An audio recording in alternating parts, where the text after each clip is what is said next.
the V&A, if you fancy it, in London. Coming up in just a moment here on Sunrise, the awards honouring the NHS's Caribbean and African migrant nurses. We'll be talking about that in just a moment.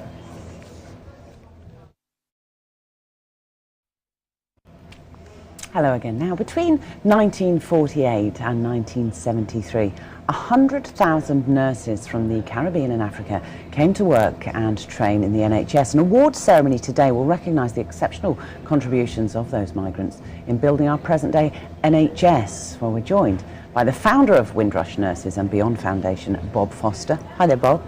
Also retired nurse Dr. Nola Ishmael, who was awarded an OBE in 2000. Greetings to you both. Bob, how would you sum up the contribution made by these nurses? Well, the contribution made has been tremendous.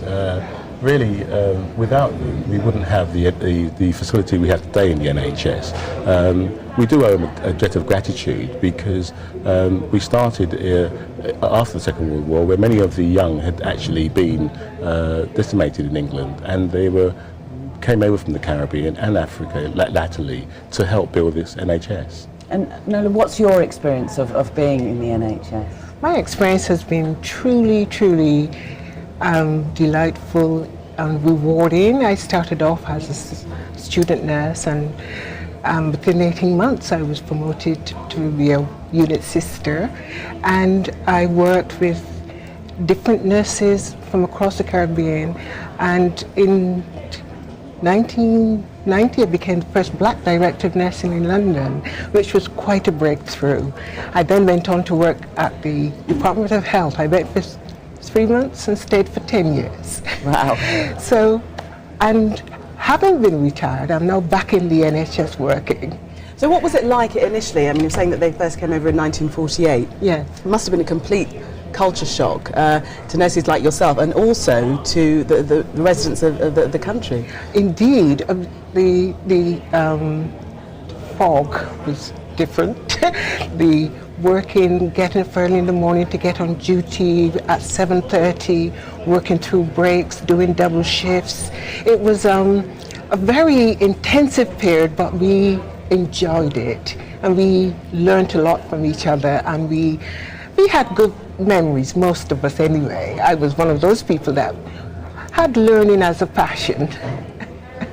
And Bob, we say there's an awards ceremony this evening, so what sort of stories will you bring to the awards ceremony of the experiences?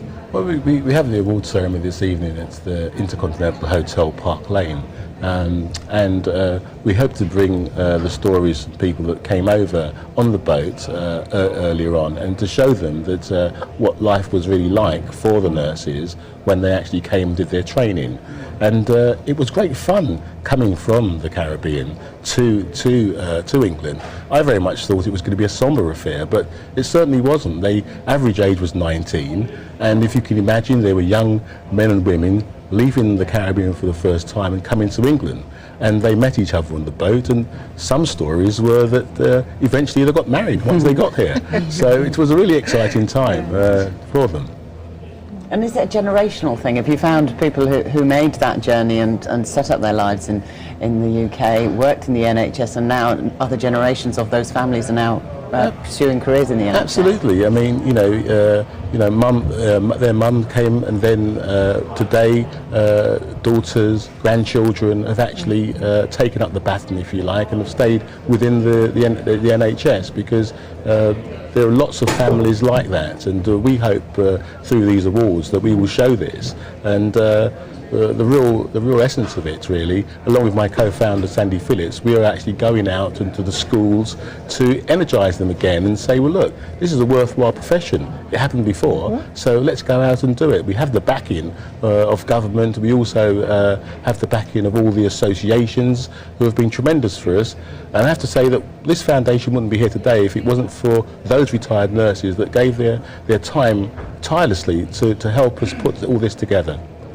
Well, good luck. Hope you have a good night tonight. Thank you for coming in and sharing your stories. Bob and Nola, thank you. Thank you very much. Charlie has joined us, as you can see, with the sports update. Hi, Charlie. Hi, Laura. Morning.